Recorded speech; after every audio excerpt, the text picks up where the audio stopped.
the interesting thing. So, like 10 years ago, I would have said that, like, it was the Paper Mario worship, it was like the Metroid worship, it was like Smash Bros. Like, there were a lot of toxic, nostalgic, like toxic fanboy narratives, like pretendo narratives like a decade ago.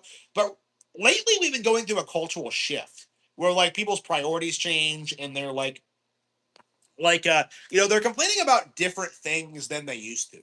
Like, because I think Origami King was such a huge success and was so hugely popular with its audience that like the Thousand Year Door fanboys had like a hard time gaslighting people to think, by the way, I need to finish Origami King. Yeah, the Thousand Year Door fanboys had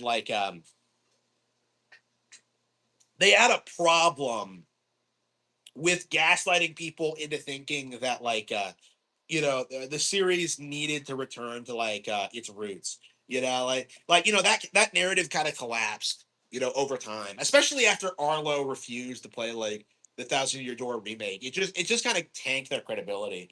The Star Fox thing has gone under a shift.